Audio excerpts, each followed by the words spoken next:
भारत की राजनीति में आपने एक जुमला सुना होगा आमतौर पे, मंडल बनाम कमंडल। मंडल कमंडल की राजनीति, मंडल कमंडल का संघर्ष। क्या इसे कभी समझने का प्रयास किया? आप में से बहुत लोग तो समझते होंगे, कुछ लोगों को ठीक से ये समझ में नहीं आता होगा। 1990 में वीपी सिंह जी की सरकार ने मंडल आयोग की रिपोर्ट स्वीकार करने की घोषणा संसद के अंदर की। असल में जब देश का संविधान 26 जनवरी 1950 को लागू हुआ तो अनुसूचित जाति और अनुसूचित जनजातियों के लिए उसमें आरक्षण की व्यवस्था उनकी आबादी के अनुपात में कर दी गई। और ओबीसी के लिए ये लिख दिया गया कि कुछ अदर बैकवर्ड भी हैं, अदर बैकवर्ड कैटेगरी है जो अन्य पिछड़ा वर्ग है, उनकी अभी ठीक से पहचान नहीं है। उनकी पहचान के लिए एक आयोग बनाया जाएगा और उस आयोग की सिफारिशों के आधार पर उनके लिए आरक्षण की व्यवस्था की जाएगी, विशेष सुविधाओं की व्यवस्था की जाएगी। तो उसके लिए पंडित नेहरू जी की सरकार ने काका कालेलकर आयोग का गठन किया। काका कालेलकर ने अपनी रिपोर्ट दे दी, लेकिन उस रिपोर्ट पर कुछ नहीं हुआ। वो रिपोर्ट अलमारी में धूल खाती रही। 1977 में जब जनता पार्टी की सरकार केंद्र में बनी तो जनता पार्टी ने फिर बिंदेश्वरी प्रसाद मंडल की अध्यक्षता में एक और आयोग का गठन किया इसी काम के लिए कि अन्य पिछड़ा वर्ग की पहचान करके रिपोर्ट दे, जो मंडल आयोग के नाम से जाना जाता है। बिंदेश्वरी प्रसाद मंडल यानी बीपी मंडल की अध्यक्षता में आयोग बना था, इसलिए इसे मंडल आयोग कहते हैं। मंडल आयोग ने 1980 में अपनी रिपोर्ट दे दी, लेकिन 1980 में जनता पार्टी की सरकार गिर गई और फिर कांग्रेस की सरकार बन गई। कांग्रेस ने 10 साल तक उसे फिर लटकाए रखा। 1989 में जनता दल की सरकार बनी, जिसमें भारतीय जनता पार्टी भी शामिल थी। और वीपी सिंह जी प्रधानमंत्री थे और इसकी मंडल आयोग की सिफारिशों को लागू करने के लिए उस समय के 3-4 बड़े नेता जो उस सरकार में शामिल थे, आदरणीय मुलायम सिंह यादव जी, शरद यादव जी, लालू प्रसाद यादव जी, रामविलास पासवान जी, इन्होंने आवाज़ उठाई मांग की सरकार से। और बाहर सड़क पर मान्यवर काशीराम जी ने भी इसकी आवाज़ उठाई। और काशीराम जी की जो DS4 थी, और उस समय तक बहुजन समाज पार्टी का भी गठन हो चुका था, इन दोनों संगठनों ने दीवारों पर नारे हमने लिखे देखे, जो हमारी आयु के लोग होंगे उन्हें ध्यान होगा, या तो मंडल आयोग लागू करो नहीं तो गद्दी छोड़ो। ये काशीराम जी ने पूरे देश में आवाज़ उठाई थी और जगह जगह रैलियां भी की थी।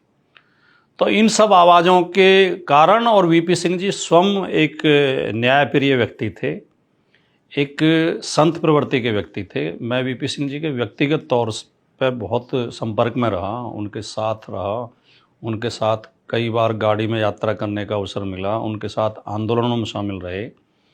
वो बड़े ईमानदार, वैचारिक तौर पर ईमानदार व्यक्ति थे। वो ऐसे नहीं थे कि अंदर कुछ और बाहर कुछ, और एक दार्शनिक किस्म के व्यक्ति थे, कवि भी थे, कवि हृदय थे। तो वीपी सिंह जी भी न्यायप्रिय थे और इन लोगों ने आवाज़ भी उठाई थी। इन दोनों कारणों से वीपी सिंह जी ने 1990 में मंडल आयोग की सिफारिशें लागू करने की घोषणा की। इस मंडल आयोग के विरोध में ही भारतीय जनता पार्टी अयोध्या के राम मंदिर को लेकर आई। उससे पहले राम मंदिर का कोई बड़ा आंदोलन या बड़ी आवाज़ या बड़े कोई प्रदर्शन वगैरह नहीं थे। ये हमें गंभीरता से समझने की ज़रूरत है, ख़ास तौर से पिछड़े वर्गों को ये बात समझने की ज़रूरत है। भारतीय जनता पार्टी का जो नेतृत्व था, जो उसके प्रमुख नेता थे, वो पिछड़ी जातियों को अधिकार नहीं देना चाहते थे, और उस समय की कांग्रेस भी देना नहीं चाहती थी। इसे कहने में हमें कोई संकोच नहीं है। आज कांग्रेस जाति जनगणना के समर्थन में है, पिछड़े वर्गों को आबादी के अनुरूप आरक्षण देने के समर्थन में है, पिछड़े वर्गों को निजी सेक्टर में और न्यायपालिका में आरक्षण देने के समर्थन में है। ये वर्तमान कांग्रेस है।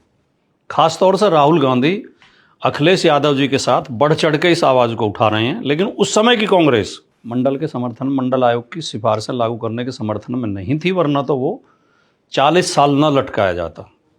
1950 में जब SC और ST को आरक्षण मिला था, तभी OBC को भी मिल गया होता, अगर कांग्रेस की नीयत, उस समय की कांग्रेस की नीयत ठीक होती। लेकिन भारतीय जनता पार्टी तो नफरत से भरी हुई थी। भारतीय जनता पार्टी तो चाहती नहीं कि दलित, पिछड़े और आदिवासी और अल्पसंख्यक समाज के लोग आगे आएँ या उन्हें कोई भागीदारी मिले। अब भारतीय जनता पार्टी सीधे सीधे विरोध भी नहीं कर सकती थी, क्योंकि पिछड़े वर्ग का जो विशाल वोट बैंक है, 70% के आसपास पिछड़े वर्ग की आबादी देश में है। तो ये हर राजनीतिक पार्टी जानती है कि अगर 70% वर्ग उनके खिलाफ हो गया तो वो जीवन में कभी सत्ता में नहीं आ पाएंगे, कभी उनका कोई कैंडिडेट जीत नहीं पाएगा। इसलिए खुलकर विरोध भी नहीं कर सकते थे, लेकिन इसे रोकना भी था। तो ये मंडल के विरोध में कमंडल को लेकर आ गए और आडवाणी जी ने सोमनाथ से अयोध्या के लिए रथ यात्रा शुरू कर दी, जिसके जो चालक थे वो नरेंद्र मोदी जी थे, जो सारथी थे। मैं आपको एक यूट्यूब पे एक सुभाषनी अली का एक इंटरव्यू मौजूद है, कपिल सिब्बल ने उनका इंटरव्यू किया, वो बातचीत है उनकी, लंबी बातचीत। उन्होंने इस बारे में भी सवाल पूछा कपिल सिब्बल जी ने। सुभाषनी अली सीपीआई की बड़ी नेता हैं, सांसद रहीं, उस समय वो संसद के अंदर थी, उस समय वो सांसद थी। उन्होंने, प्रसंग ये नहीं था, प्रसंग कुछ और था, बातचीत कुछ और चल रही थी, लेकिन उन्होंने इसे बड़े विस्तार से बताया और हमें पहले से भी जानकारी थी, पहले भी जो अंदर के लोग थे वो बताते रहते। मैं उस समय पत्रकारिता में था और मैं बहुत नेताओं के संपर्क में रहता था। ये अंदर बीजेपी के अंदर क्या चल रहा है ये बातें पता चलती थी। सुभाषनी अली ने ये बताया अपने इंटरव्यू में कि जब जैसे ही वीपी सिंह ने सदन के अंदर, लोकसभा के अंदर मंडल आयोग की सिफारिशें लागू करने की घोषणा की, बीजेपी की सांसद उमा भारती खड़े होकर डांस करने लगी, नाचने लगी और कह रहे उमा भारती की आंखों में आंसू आ गए। वो इतनी खुश थी। और बाकी कई उनके जो पिछड़े वर्गों के नेता थे, जिसमें गंगाचरण राजपूत, साक्षी महाराज और कई अन्य जो पिछड़े वर्ग के नेता थे, वो सब समर्थन में उन्होंने नारे लगाए। तो उसके बाद बीजेपी की जो कोर कमेटी है, जिसमें खाली सामंतवादी लोग होते हैं, मनुवादी लोग होते हैं, जिसमें पिछड़े दलितों को कोई प्रतिनिधित्व नहीं होता, जिस तरह आरएसएस में आज तक कोई पिछड़ा या दलित आरएसएस का प्रमुख नहीं बन पाया। असली निर्णय वो आरएसएस लेती है, जिसके प्रमुख एक रज्जू भैया को छोड़कर सारे के सारे चित्पावन ब्राह्मण हुए हैं। ब्राह्मणों में से भी और किसी को नहीं बनाते, केवल चित्पावन ब्राह्मण। तो इनकी कोर कमेटी ने निर्णय लिया कि ये तो हमारी पार्टी के लोग ही इसके समर्थन में आ गए मंडल के, अगर हम विरोध करेंगे तो ये तो पार्टी टूट जाएगी। तो उन्होंने फिर षड्यंत्र रचा कि इसे धर्म की तरफ मोड़ दिया जाए, इसे राम मंदिर की तरफ मोड़ देते हैं, इसे राम का आंदोलन बना देते हैं और इसे मुसलमानों के खिलाफ ओबीसी को खड़ा कर देते हैं। और इन्होंने ये योजना बनाई। आप ये भी याद रखिए कि जो अयोध्या आंदोलन था उसमें जो आगे नेता थे सारे पिछड़े वर्ग के थे, चाहे कल्याण सिंह हो, चाहे विनय कटियार हो, चाहे उमा भारती हो, चाहे रितंबरा हो, चाहे साक्षी महाराज हो, सब पिछड़े वर्ग के नेताओं को इन्होंने आगे किया, उन्हें हीरो बनाया। सुभाषनी अली ने उस इंटरव्यू में बताया कि जब इन्होंने घोषणा की आडवाणी जी ने कि हम सोमनाथ से अयोध्या की रथ यात्रा निकालेंगे, तो बोली मुझे वो मिले लॉबी में, संसद की लॉबी में। तो मैंने उनसे कहा, आडवाणी जी ये निर्णय तो आपका गलत है, आप राजनीतिक लाभ के लिए देश को तोड़ने का काम कर रहे हैं, इससे तो देश विभाजित हो जाएगा, देश की जनता विभाजित हो जाएगी, ये तो देश टूटने का खतरा पैदा हो जाएगा। तो सुभाषनी अली कह रही हैं कि पता है आडवाणी जी का जवाब क्या था? आडवाणी जी ने कहा, तो मैं अपनी पार्टी को तोड़वा लूँ, मैं अपनी पार्टी को बचाने के लिए कर रहा हूँ। तो इन शब्दों से आप अर्थ लगा सकते हैं कि इनका असली मकसद क्या था। इनका असली मकसद राम मंदिर या राम की भक्ति नहीं था, राम के भक्ति हैं भी नहीं। इनका असली मकसद पिछड़े वर्ग को राम के नाम पर बहका के, बरगला के मंडल आंदोलन से अलग करना था। धार्मिक उन्माद भर के लोगों के अंदर मंडल आंदोलन को फेल करना था, पिछड़े वर्ग को उसके अधिकार ना मिलें, इसके लिए माहौल तैयार करना था। केवल इस उद्देश्य से ये रथ यात्रा और राम मंदिर का आंदोलन शुरू किया गया था। विनय कटियार उस समय हीरो हुआ करते थे। विनय कटियार का बड़ा नाम होता था, रोजाना बयानबाजी होती थी। उमा भारती और रितंबरा के भाषण सुनने के लिए लाखों लाखों लोग इकट्ठे होते थे। कल्याण सिंह इनके हीरो थे। और जैसे ही बाबरी मस्जिद विध्वंस हुआ और इनकी सरकार बनने का रास्ता साफ हुआ, इन्होंने ये सब, आज कोई किसी को पता है विनय कटियार कहाँ है? कोई नाम सुनता है? उमा भारती कहाँ गई? गाया में राजनीति है। श्री रितंबरा कहाँ अपना आश्रम चला रही हैं। साक्षी महाराज कहाँ पड़े होंगे कुछ पता नहीं। और कल्याण सिंह को तो इन्होंने इतना अपमानित किया था कि कल्याण सिंह को पार्टी छोड़नी पड़ी। और जो इन पिछड़े वर्गों के लोगों ने, नेताओं ने इनके बहकावे में आकर राम मंदिर के नाम पर जो सांप्रदायिक माहौल बनाया था, जो ध्रुवीकरण किया था समाज का, जब सरकार बन गई, जब इनकी सत्ता आ गई, तो लाभ किसे मिला उसका? कलराज मिश्रा को, लालजी टंडन को, राजनाथ सिंह को, योगी आदित्यनाथ को। उन पिछड़े वर्ग के किसी नेता को नहीं मिला। राम के नाम पर पिछड़े वर्ग के लोगों को ठगा गया, पिछड़े वर्ग के लोगों के साथ धोखाधड़ी की गई, पिछड़े वर्गों के अधिकारों की लूट की गई राम के नाम पर बहका के। इसे एक उदाहरण से आप समझ सकते हो। पिछड़े वर्ग के तो उस नेता को भी अपमानित किया जिसने बाबरी मस्जिद गिरवाई थी, कल्याण सिंह, जो मुख्यमंत्री होते हुए, और उन्हें सुप्रीम कोर्ट ने 1 दिन की सज़ा भी सुनाई थी, जिन्होंने उसके लिए सज़ा भी भुगती। उस आदमी को इतना अपमानित किया कि उसे पार्टी छोड़नी पड़ी, अपनी अलग पार्टी बनानी पड़ी। और उस समय के कल्याण सिंह जी के भाषण उठा के देख लीजिए आप, अखबार उठाइए, उस समय की टीवी चैनल तो उस समय नहीं होते थे, प्राइवेट टीवी चैनल, लेकिन दूरदर्शन पर मिल जाएंगे उनके बयान। वो कितना उग्र बोलते थे बीजेपी के खिलाफ, और कितना भेदभाव का आरोप लगाते थे, और कहते थे मैंने संकल्प लिया है कि मैं इस बीजेपी को ख़त्म कर दूंगा। उमा भारती को अपमानित करके मुख्यमंत्री पद से हटाया गया था। तो पिछड़े वर्ग के थे, तो जो आ गए थे वो भी अपमानित किए गए। और अगर कोई इनके वर्ग का है तो आप सोचिए, नृपेंद्र मिश्रा, जिस समय 90 में कार सेवकों के ऊपर पुलिस ने गोली चलाई थी, क्योंकि सुप्रीम कोर्ट का आदेश था कि मस्जिद को कोई नुकसान न पहुंचने दिया जाए। उत्तर प्रदेश के मुख्यमंत्री श्री मुलायम सिंह यादव जी थे।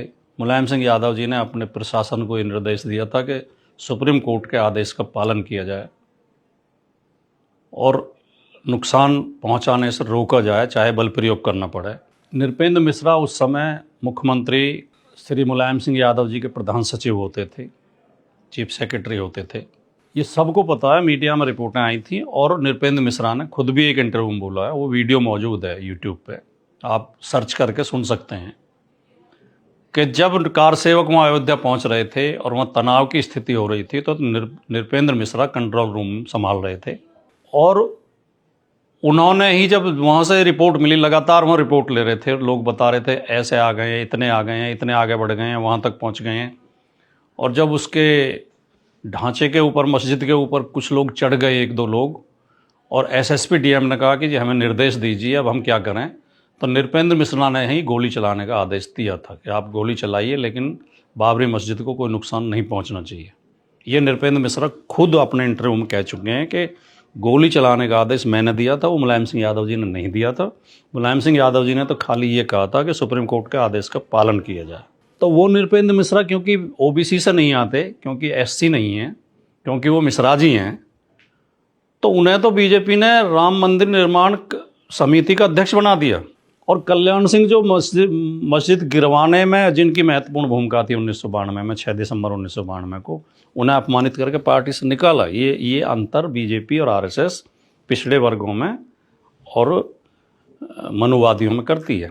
तो इसलिए मैं कह रहा हूँ कि भारतीय जनता पार्टी ने राम के नाम पर ओबीसी के साथ ठगी की, ओबीसी के अधिकारों का हनन किया, ओबीसी के को गुमराह किया।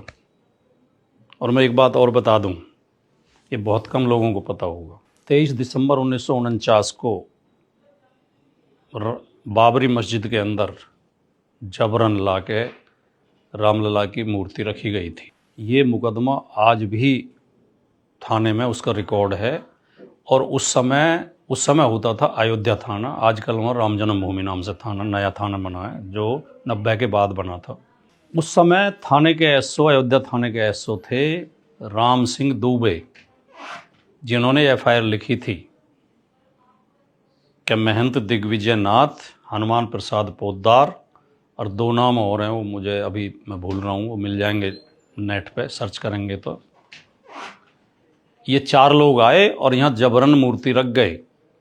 और उस समय फैजाबाद के डीएम थे के नैयर, और के नैयर की सारे षड्यंत्र में मिली भगत थी। के नैयर के कहने पर ही उन्होंने मूर्ति रखी थी। के नैयर ने इनसे कहा था कि कोई ऐसा विवाद पैदा करो कि मैं इसमें ताला लगवा दूंगा।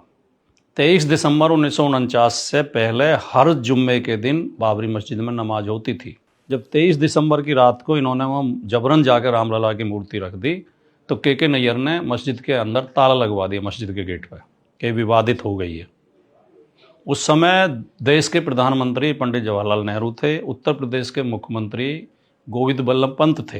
पंडित जवाहरलाल नेहरू ने गोविंद बल्लभ पंत को पत्र लिखा बाकायदा कि ये ताला खुलवाया जाए इसका, ये ठीक नहीं है, अल्पसंख्यक समुदाय के अंदर गलत मैसेज जा रहा है। और वहाँ मुझे ये भी खबर मिली है कि अल्पसंख्यक समुदाय के ऊपर हमले हो रहे हैं, उन्हें अपमानित किया जा रहा है, ये ताला तुरंत खुलवाया जाए।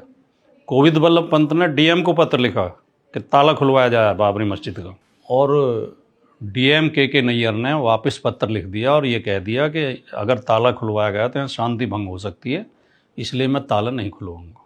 और यही के नैयर बाद में जनसंघ के सांसद बने। जनसंघ नाम होता था उस समय भारतीय जनता पार्टी का। तो जिस के नैयर ने बाबरी मस्जिद पे ताला लगवाया था वो बीजेपी के सांसद बने। 6 दिसंबर 1992 को जब बाबरी मस्जिद शहीद की गई थी, जब कार सेवकों ने बाबरी मस्जिद को गिराया था, उस समय वहाँ पुलिस के कप्तान थे, जो एसएसपी थे वो थे डीबी राय, जिन्होंने पुलिस को रोके रखा कि किसी को कुछ नहीं होना चाहिए और आराम से मस्जिद गिरने दी। वो डीबी राय भारतीय जनता पार्टी से 2 बार सांसद रहे। और सुप्रीम कोर्ट ने जिस जज ने, Ranjan Gogoi, chief justice of India, जिसने मंदिर के पक्ष में फैसला दिया मुकदमे का, वो रंजन गोगोई भी बीजेपी से सांसद हैं। यानी तीनों अधिकारी, एक डीएम, एक एसएसपी, एक चीफ जस्टिस, जिन्होंने इस आंदोलन में बीजेपी आरएसएस की मदद की, वो तीनों के तीनों जनसंघ और भारतीय जनता पार्टी से सांसद रहे। तो सवाल ये है कि ओबीसी को क्या मिला? जो आडवाणी ने माहौल ख़राब किया था राम रथ यात्रा निकाल के सोमनाथ से अयोध्या के लिए, उस दबाव में और सुप्रीम कोर्ट में बैठे जातिवादियों के कारण ओबीसी का आरक्षण आज भी आधा अधूरा है। ओबीसी को कायदे में आबादी के अनुपात में आरक्षण मिलना चाहिए 70%, उन्हें मात्र 27% मिला है। फिर उनमें क्रीमी लेयर लगा दी गई है, फिर तरह तरह की बाउंडेशन लगा दी गई हैं। और अब हालत ये हो गई है, जब से बीजेपी की सरकार है, जहाँ जहाँ भी बीजेपी की सरकारें हैं, ओबीसी की कट ऑफ जनरल से ऊपर जा रही है। यानी ओबीसी को विशेष अवसर देके आगे नहीं बढ़ाया जा रहा, ओबीसी को आगे बढ़ने से रोका जा रहा है। और ये बात अगर ओबीसी की समझ में नहीं आ रही है, ओबीसी के लोगों की समझ में नहीं आ रही है, तो फिर आपका ईश्वरी मालिक है। नमस्कार, जय हिंद।